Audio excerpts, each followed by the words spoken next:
Due to the seemingly countless amount of players missing for the Raptors due to either injuries or health and safety protocols, they go into tonight's game against the Cleveland Cavaliers with possibly the worst roster in the history of the franchise. So in today's video, we cover what you can expect from the game and if the Raptors have any hope of coming away with the W. Let's get into it.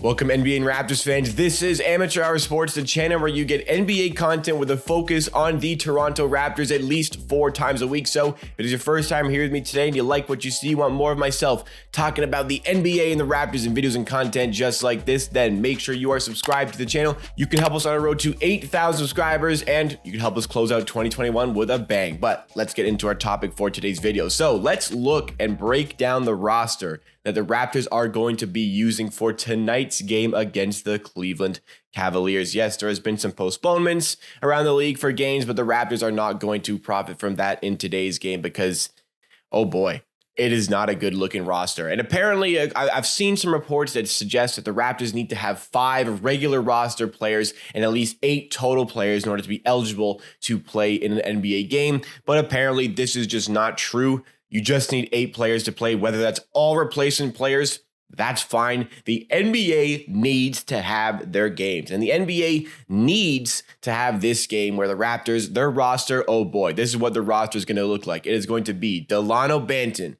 Chris Boucher, Yuta Watanabe, Sfimi Hailuk, Tremont Waters, DJ Wilson, Juwan Morgan, and Daniel Oturu. The NBA needs to have their games so bad that is the 8-man roster the Raptors are going to be bringing for the game against the Cleveland Cavaliers. And this all kind of sparked from the huge outbreak that hit this team between the 18th and 20th. And then that kind of folded over into the 22nd as well, where OG Anunoby, who flew to Chicago the night of the 21st, tested positive the morning of the 22nd. But this is where the Raptors are at. Lots of teams have been hit around the league with these protocols, but not many, if any, have lost almost, if not all of their starters. The Raptors do not have any of their starters available, any of the true main players for this team. None of those players are available. It is all bench players, where the Raptors already have by far the worst bench in the NBA statistically, and a bunch of replacement players. Now, I don't want to knock anybody too hard in this video.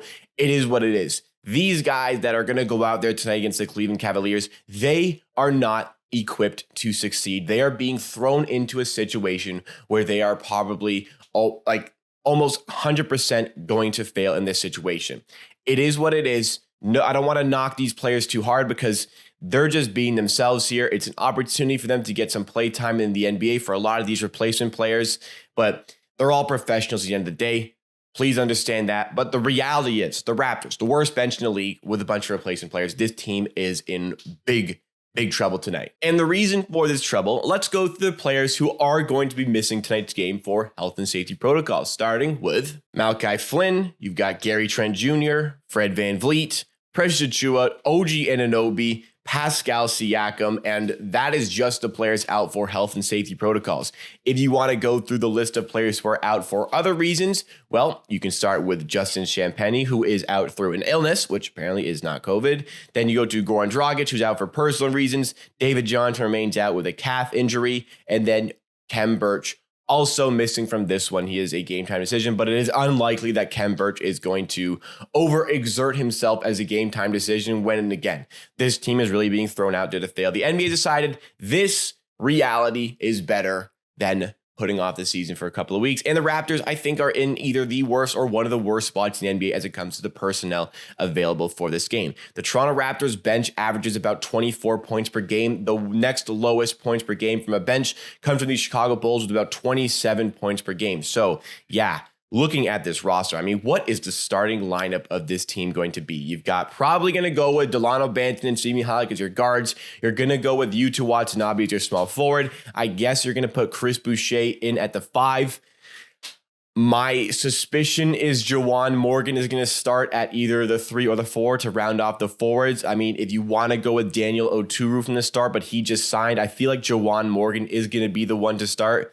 That team, I mean, nobody can score. There is nobody that can score on that team. There is no consistent score. Delano Banton earlier on in the season was playing much better than he has been doing over the last month or month and a half. He's really finding it hard to score. Is he a decent playmaker? Yeah. Has he completely blown away our expectations for him as a 46 overall pick? 100% absolutely. But looking at this team, there is definitive lack of scoring ability. Yuta Watanabe probably going to have a decent game here because he can get so much play time, but he's an inconsistent offensive player. Simi Hailuk, it seems like, as much as he's supposed to be that sharp shooting 3-point shooter off of our bench, he just isn't really that. He's somebody who's going to hit maybe 1 out of every 3, maybe 4 of his 3-point attempts per game. And he's going to be taking a lot of those shots today. And I think he's going to be missing a ton of 3-pointers. Simi Hailuk is going to be chucking threes today. Chris Boucher is probably going to be a big focal point of this offense. But again, this team is going to struggle to score. I cannot picture this team of players who are all professional basketball players at the end of the day, getting paid to play basketball, and I respect that.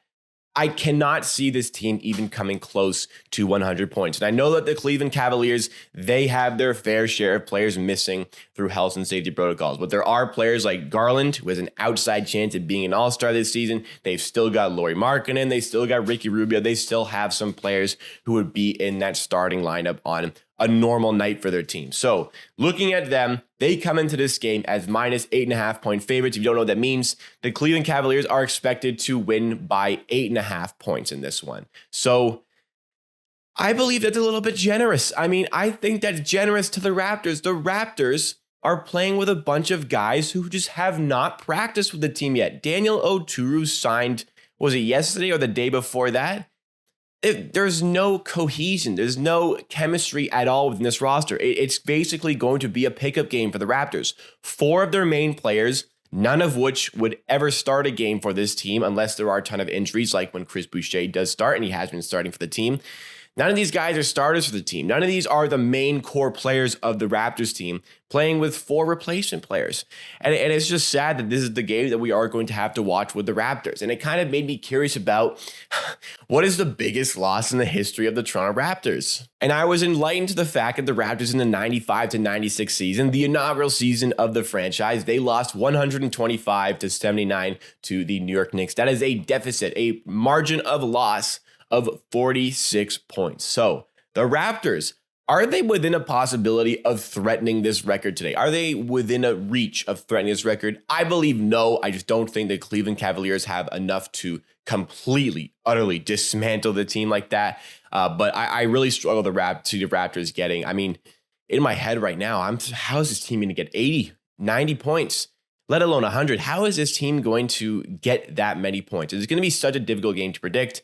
Maybe one of the replacement players goes off. I mean, Jawan Morgan has the capability of just shooting lights out on any given night. DJ Wilson, a decent interior presence. If he gets his game going from the corner threes, maybe there's a shot there. Tremont Waters has the possibility of doing something for the team. But I mean, ultimately, there isn't really much firepower in this team. I expect the Raptors, to eclipse 80 points. I think they're going to be somewhere in the mid-80s. Cleveland are going to take care of business. I see the Cleveland Cavaliers getting to 100 here. The lack of defense on the Raptors in today's game, the lack of offense, all of these things are going to show together. And it's just a sad reality of the situation. We're dealing with a bit of a crisis. The Chicago Bulls dealt with a bit of a similar crisis. I don't know if it got quite to this level of down bad the Raptors are on, but this is where the NBA's decided these games are going to go on. And it makes me really wonder. It makes me really, really wonder if the Toronto Raptors were a bigger market, they weren't the only Canadian team in the NBA, would they be playing this game tonight? Because there are 8 players in this roster, only 4 regular roster players, all of which are bench players. If this was the Lakers, if this was Miami, if this was one of those bigger market teams, would the Toronto Raptors be playing this game tonight? If they were not Canadian, would the Toronto Raptors be playing this game tonight? My suspicion is no, but we are never going to know what is going to come of that situation. Because the Raptors had to hustle. They had to go down and find as many as they could get. They had to really go and find these replacement players because they tried to bring in Stauskas. They tried to bring in Goodwin as well, Brandon Goodwin. And I guess they didn't clear protocols in time, so the Raptors had to go and find more of these replacement players to bring in, hence Daniel Oturu arriving with the team. But We can complain all we want. We can talk about the possibility of a score all we want. But at the end of the day, the game is played on the court. It's not played on paper. It's not played in front of a camera while you're sitting in a stool in your basement. So we'll see what the Raptors do tonight. At the end of the day, it's going to be a great opportunity and a great moment for 4 of these replacement players to maybe get themselves back in the NBA, get themselves a spot, because players like Stanley Johnson, who maybe was out of the league without any possibility of returning to the NBA, Stanley Johnson went off for the Lakers last night. And I think that he's deserved a full-time contract with the Los Angeles Lakers. So what if one of these other guys, one of these 4 replacement players come in for the Raptors and do a great job and showcase that they do have the talent to play in the NBA? It's a big moment. It's a big moment for those individual players. Even though as a team, it's probably not going to go well tonight, there's a great chance for 4 of these individuals to really showcase what they can do in the NBA. And it's a great opportunity for 4 of these Raptors players who maybe want to show that they are worthy of a bigger role within the organization. Simi Hajlik should be really licking his chops at this one. Can Simi Hajlik really find some sort of consistency from 3-point range and get himself into the regular rotation? Because God knows the Raptors need it. They need that sort of player in their team. So as far as this game goes,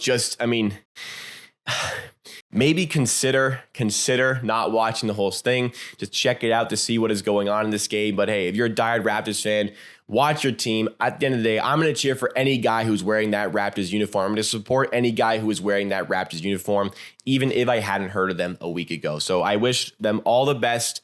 It's probably not going to go well. Don't call me a hater, because really, look at this roster. It's probably not going to go that well. But hey, 8 individuals are going to go out there and be playing basketball. They're going to be trying their absolute hardest to win for this team. Let's see how it plays out.